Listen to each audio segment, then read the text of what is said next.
भ्रष्ट पदाधिकारी के ऊपर ऐसी कार्रवाई होगी जो देख करके दूसरे पदाधिकारी फिर कभी हिम्मत न जुटा पाएंगे कि इस तरह का कार्य कर पाएंगे। जन आंदोलन अभी नहीं कर सकते क्योंकि आचार संहिता लगा हुआ है, तो उनके पास मैं समझता हूं कि सबसे अच्छा विकल्प है कि ये वोट का बहिष्कार हो। सरकार के विधायक ने ही सरकार के द्वारा किए गए पुलिस की कार्यशैली पर उठाया है सवाल।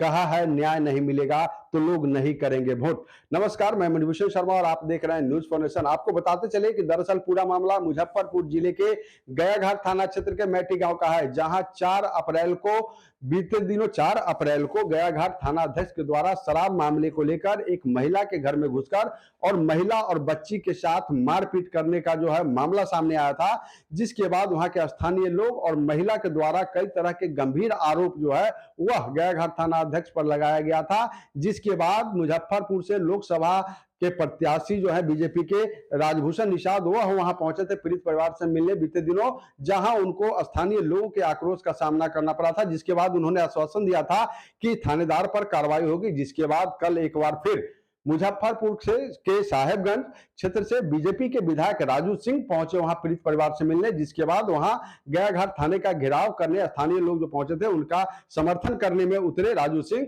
जिसके बाद मीडिया से बातचीत करते हुए साहेबगंज के बीजेपी विधायक राजू सिंह ने प्रशासन पर कई सवाल खड़े कर दिए हैं। अपने ही सरकार के प्रशासन पर कई गंभीर आरोप लगाए हैं। उन्होंने नीतीश कुमार द्वारा किए गए शराबबंदी पर भी सवाल खड़ा किया और कहा है कि जिनके कंधों पर शराबबंदी की जिम्मेदारी है वहीं से शराब बिकती है, हर एक थाना से शराब बिकती है। वहीं उन्होंने सीधे तौर पर कहा कि अगर इस पीड़ित परिवार को वरीय पदाधिकारी द्वारा न्याय नहीं मिलता है तो फिर यहाँ के लोग वोट का बहिष्कार करें। पूरे मामले को लेकर साहेबगंज के बीजेपी विधायक राजू सिंह क्या कुछ कह रहे हैं, पहले हम लोग के थ्रू में बहुत पहले से, एक सप्ताह पहले से सारी पता चल रही थी, लेकिन आज आ करके देख करके और खुद बच्ची से मिल करके लगा कि पुलिस की बर्बरतापूर्ण जो रवैया रहा है ये अंग्रेजी हुकूमत को याद दिलाती।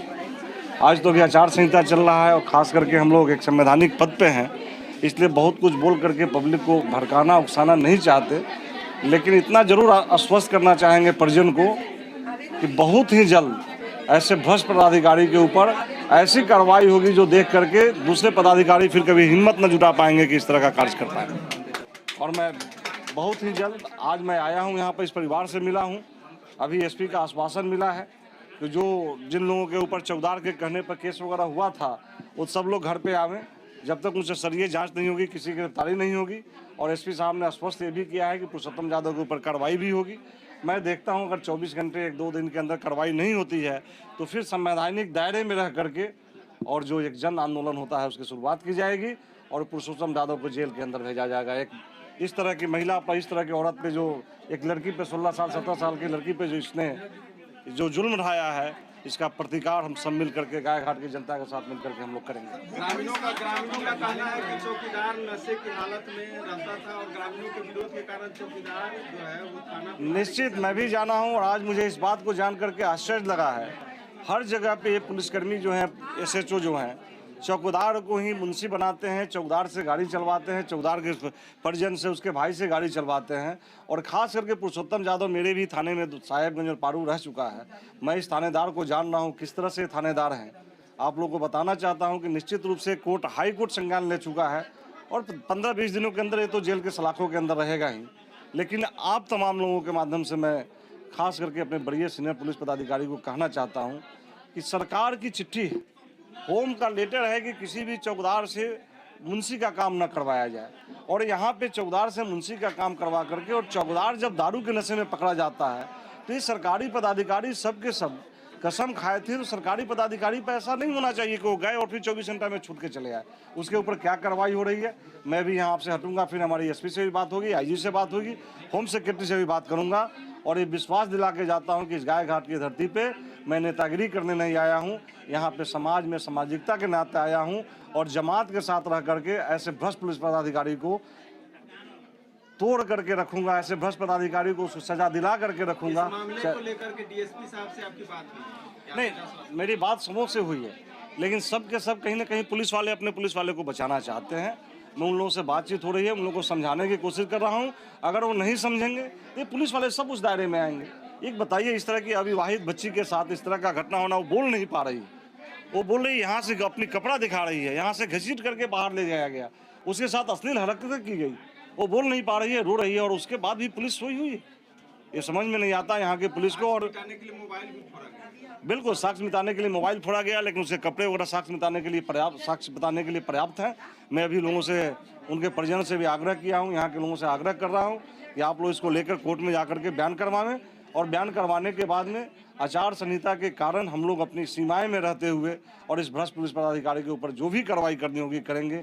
लेकिन लोग सामूहिक रूप से वोट बहिष्कार की बात कर रहे हैं, उनकी इस बात का कहाँ तक उनके साथ? ये तो उनका संवैधानिक अधिकार है। अगर यहाँ के जन नेता अगर आंदोलन के लिए तैयार नहीं है, जन नेता को क्या करना चाहिए? जन नेता या तो सरकार में है तो अपनी बात को सरकार से मनवाए, सही बातों को मनवाए, और सरकार नहीं मानती है तो फिर जन आंदोलन के लिए तैयार हो। तो यहाँ पे अगर जन आंदोलन अभी नहीं कर सकते क्योंकि आचार संहिता लगा हुआ है, तो उनके पास मैं समझता हूँ कि सबसे अच्छा विकल्प है कि ये वोट का बहिष्कार हो। अच्छा ये बताइए कि सुप्रीम कोर्ट का आदेश था कि पुलिस बर्बरता के साथ किसी को मारपीट नहीं करेगी, तो सुप्रीम कोर्ट के आदेश का अवहेलना किया गया या माना गया? ये सब जो पदाधिकारी, पुरुषोत्तम यादव ये सब ऐसा पदाधिकारी है, मुझे लगता है कि इसे कहीं ना कहीं से परीक्षा पास नहीं है। इसका देखिए, अभी मैं FIR पर देखा हूँ, इसको पुरुषोत्तम यादव ठीक से लिखने नहीं आता है। ये कहीं ना कहीं से पैसा पे ये दरोगा बन गया है। ऐसे लोगों को सुप्रीम कोर्ट और हाई कोर्ट के लॉ के बारे में अगर जानकारी होती, ऐसा काम नहीं करता। ये आप लोगों को पता होना चाहिए।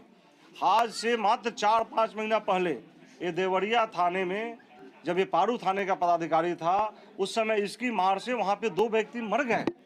एक व्यक्ति तत्काल उसी दिन मर गया और दूसरा व्यक्ति हॉस्पिटल में 3 महीने इलाज कराने के बाद मरा है, जिसका केस इसका ऑलरेडी हाई कोर्ट में, मुझे लगता है कि 1 सप्ताह के अंदर सुनवाई होनी है, जिसमें डिसमिस होने वाला है।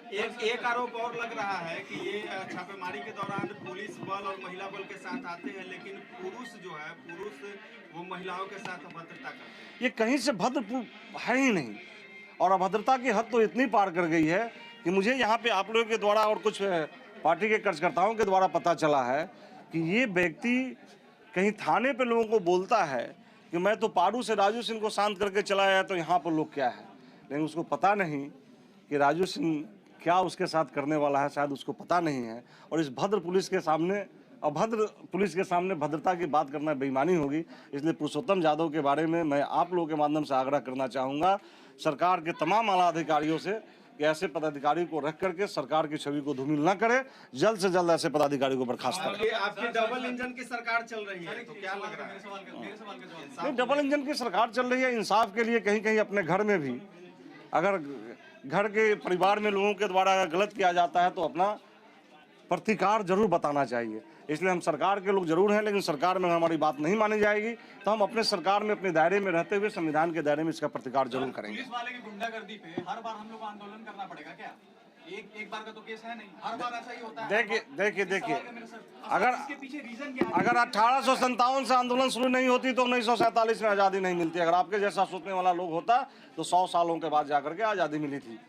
हर बार आज़ादी क्या, आप बता रहे हैं कि हाँ, आंदोलन कर करके जब आप अपने मकसद को पूरा कर लेते हो तो फिर जाकर के कुछ दिनों तक, 10 साल 20 साल तक लोगों में एक दहशत रहती है कि नहीं, गलत काम करेंगे तो मेरा अंजाम यही होगा। क्या लगता है कि जो बड़े पदाधिकारी है, जिला के आला अधिकारी है, वो उनका संरक्षण इनको मिल रहा है या ऐसे पदाधिकारी को संरक्षण मिल रहा है? निश्चित रूप से संरक्षण मिल रहा होगा, तभी इस तरह का छोटा पदाधिकारी, कनीय पदाधिकारी इस तरह का गंदा गुंडागर्दी कर रहा है। एक तरह से कहा जाए देहाती शब्दों में तो ये पदाधिकारी गुंडागर्दी कर रहा है, और इस गुंडई को अगर समाप्त नहीं करेंगे बड़े पदाधिकारी तो वो भी कहीं ना कहीं इस दायरे में आएंगे कि भ्रष्ट प्रशासन में। एक अंतिम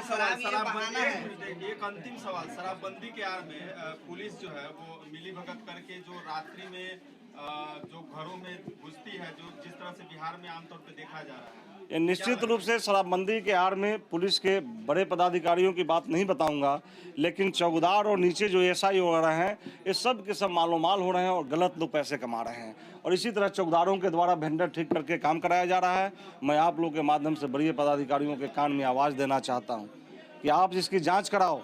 कोई भी ऐसा थाना नहीं है जिस थाने से दारू नहीं बिकती हो, और थाने से दारू बिकती है चौकीदार बेचता है, और बेच करके चौकीदार जिसको चाहता है उसको फंसाता है, जो उसकी बात मानता है उसको बचाता है। यही काम हो रहा है। ये पुलिस की गुंडागर्दी आखिर कब तक चलेगी? इसी गुंडई के खिलाफ तो हम सब एक हो रहे हैं, और आप लोग के माध्यम से इस गुंडई के खिलाफ आवाज़ वहाँ तक पहुँचाना चाहते हैं। अगर हमारे शीर्षस्थ नेतृत्व के लोग इस बात को नहीं समझे तो हम लोग कोई भी कदम उठाने को तैयार जैसा हैं। कि आपने सुना कि पूरे मामले को लेकर क्या कुछ कह रहे थे साहेबगंज के बीजेपी विधायक राजू सिंह, वहीं आपको बता दें कि राजू सिंह ने मीडिया से बातचीत के दौरान कई ऐसे सवाल जो है वह सरकार पर खड़ा कर दिए। उन्होंने सीधे तौर पर कहा कि जो मुजफ्फरपुर के अलग अलग थानों से जो है वह शराब बिकती है, जिस पर शराबबंदी की जिम्मेदारी है वही शराब का कारोबार करता है, चौकीदार शराब का कारोबार करता है, थानेदार जो है वह चौकीदार के साथ मिलकर शराब का कारोबार करता है। वहीं हम आपको बता दें कि नीतीश सरकार द्वारा बिहार में पूर्ण शराबबंदी किया गया था और फिलहाल नीतीश कुमार जो है वह एनडीए के साथ है। ऐसे में एनडीए की सरकार अभी बिहार में मौजूद है और उसी दौरान साहेबगंज के बीजेपी विधायक ने सरकार पर सवालिया निशान खड़ा कर दिया है। वहीं उन्होंने कहा है कि अगर पीड़ित परिवार को न्याय नहीं मिला तो फिर यहाँ के लोग भी वोट का बहिष्कार करेंगे। तो क्या हम ये मान ले कि आज सरकार के विपक्ष में सरकार के ही विधायक एक बार फिर से खड़े हो गए हैं? मुजफ्फरपुर से न्यूज फाउंडेशन के लिए मणिभूषण शर्मा की रिपोर्ट।